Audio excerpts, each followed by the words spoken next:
Hi student, कैसे हैं आप। My name is Vidyasagar Srivastava. देखो स्टूडेंट, इस समय हम लोग पढ़ रहे हैं फर्स्ट ईयर एनसीईआरटी फिजिक्स के numerical chapter laws of motion. हमने लिया है question number 4.14 according to new book, 5.14 according to old book. Figure 4.16 यहाँ फिगर बना हुआ है। shows the position time graph of a particle of mass 4.0 kg. What is the what a force on the particle for t less than 0, for t greater than 4 second, and between the 0 and 4 second. B part, impulse at t is equal to 0 and t is equal to 4 second. Consider one dimensional motion only. Graph हमारा दिया student, यहाँ origin है, graph थोड़ा इस side में बना हुआ है, यानी जो t लेस देन 0 के लिए इधर है ग्राफ हो। यहाँ पे टर्न पर पॉइंट ए लिखा, जो यहाँ 4 पर टच हो रहा है और इधर 3 पर टच हो रहा है। ठीक, यहाँ हमने वो ग्राफ बनाया स्टूडेंट। ये पॉइंट ए हमने यहाँ से उठा के ऊपर लिखा। अब ये 4 सेकेंड पर है, ये टाइम सेकेंड, और इधर डिस्टेंस मीटर में है, डिस्प्लेसमेंट है, पोजीशन है, वो 3 यहाँ पर दिया हुआ है। Mass of particle m is equal to 4.0 kg, वो क्वेश्चन का ही है। At time t less than 0। तो यहाँ देखो स्टूडेंट, यहाँ 0 टाइम है, इसके पहले लेस देन ये ग्राफ बना हुआ है हमारा। ये ग्राफ हमारा केवल टाइम एक्सिस पर, x इसमें 0 है, x is equal to 0, x हमारा 0 है। Therefore velocity is equal to displacement upon time. तो जब डिस्प्लेसमेंट 0 है तो वेलोसिटी 0 हो जाएगी, और जब वेलोसिटी 0 है तो एक्सेलरेशन 0 हो जाएगा।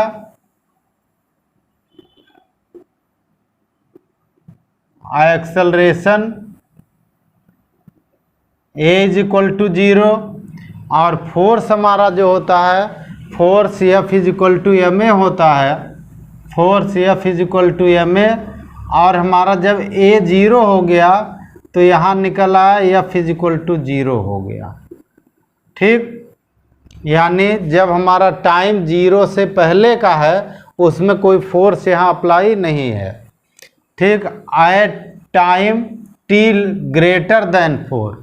यहाँ देखो स्टूडेंट, t ग्रेटर देन 4, इसका मतलब इस ग्राफ पर आएगा, a से आगे का ये जो ग्राफ है। तो इस ग्राफ में ये स्ट्रेट लाइन है और इसके बिल्कुल सीधा है, यानी पोजीशन जहाँ थी वहीं है, केवल टाइम इंक्रीज हो रहा। तो यहाँ पे वेलोसिटी 0 है। ठीक, वेलोसिटी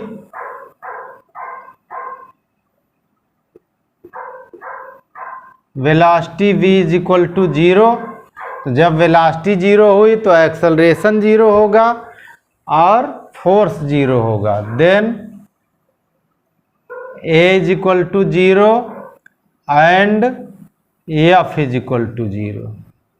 ठीक, यानी दूसरे भाग में भी 0 होगा। यहाँ पहला आंसर, यहाँ दूसरा आंसर। ठीक, अब हम लोग देखेंगे एट टाइम 0 to 4 सेकेंड। अब इसमें हम लोग देखेंगे यहाँ से यहाँ तक स्टूडेंट, तो ये भी हमारी स्ट्रेट लाइन है। तो जब स्ट्रेट लाइन है तो ये वेलोसिटी होगी इसमें, लेकिन वो कांस्टेंट होगी। ठीक,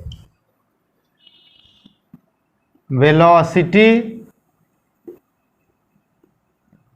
v is equal to displacement upon time. तो डिस्प्लेसमेंट हमारा 3 मीटर है, टाइम 4 सेकेंड है, that is 3/4 metre per second. लेकिन ये कांस्टेंट है, कांस्टेंट मतलब यूनिफॉर्म हुआ। ठीक, तो वेलोसिटी हमारी कांस्टेंट है, यानी यूनिफॉर्म है। ठीक, कांस्टेंट मीन्स यूनिफॉर्म।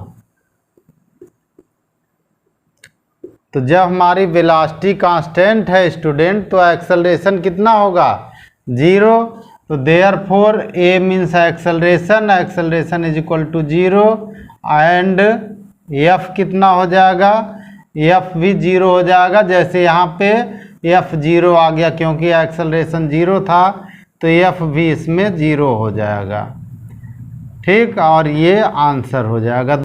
यानी फोर्स हमारा यहाँ भी 0, यहाँ भी 0 और यहाँ भी 0, यानी सम 0 से पहले, 4 के बाद और 0 से 4 के बीच में, तीनों में कोई फोर्स एक्टिव नहीं है। एफ इज इक्वल टू 0 है। आप देखो स्टूडेंट, वेलोसिटी एट ओए में जो हमारी वेलोसिटी है, ध्यान से देखिएगा, v is equal to displacement upon time. Displacement 3 है, टाइम 4 है, तो 3 मीटर अपॉन 4 सेकेंड। और ये हो गया, ये यस है, सेकेंड है बच्चों, यस। ठीक, 4 सेकेंड यानी 3/4 मीटर पर सेकेंड हुआ। ठीक, इनिशियल वेलोसिटी,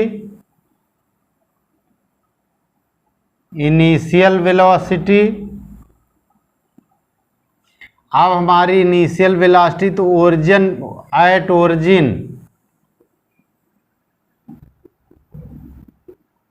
ठीक, तो ओरिजिन पर u हो गया 0। ठीक, इम्पल्स कितना हुआ?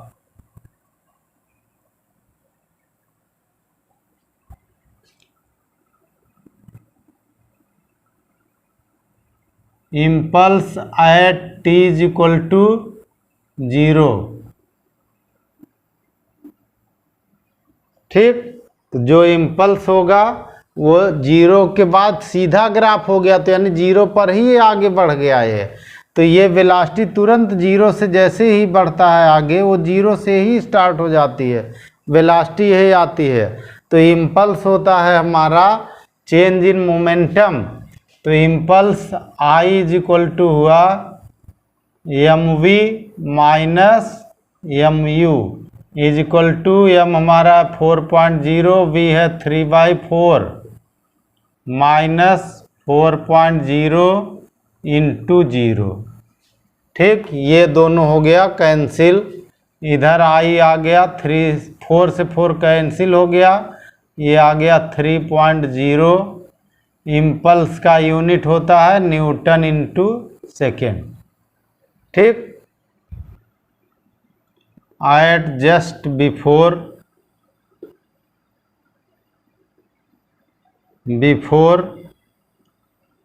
ए, यहाँ जो ए पॉइंट है इससे जस्ट बिफोर, वेलोसिटी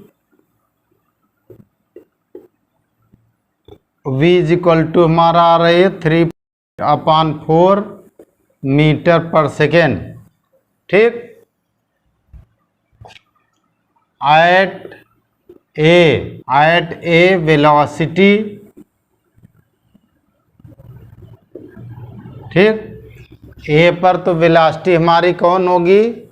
यही होगी, is equal to 3/4 metre per second. ठीक, after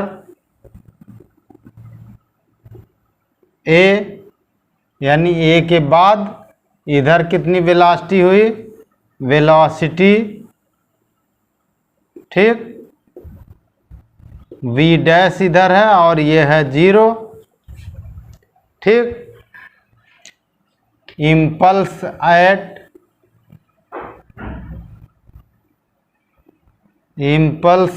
t is equal to 4 second. ठीक, 4 सेकेंड पर जो इम्पल्स होगा वो हो जाएगा I dash is equal to mv dash minus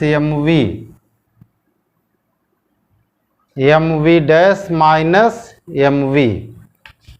value रख दो स्टूडेंट, m हमारा कितना है 4.0, v डैश हो गया 0, 4.0 इंटू 3/4, 4 से 4 कैंसिल हो गया, 0 माइनस का 4 से 4 कैंसिल हो गया, 3.0 हुआ। I इज इक्वल टू आ गया माइनस का 3.0 Newton into second, Newton into second, ये हो गया I डैश हमारा। आप देखो स्टूडेंट, स्टार्टिंग पोजीशन में क्या हुआ कि इधर से आ रहा था तो इनिशियल u 0 हुआ, जैसे ही O से यहाँ से स्टार्ट हुआ तो वेलोसिटी हो गई 3/4।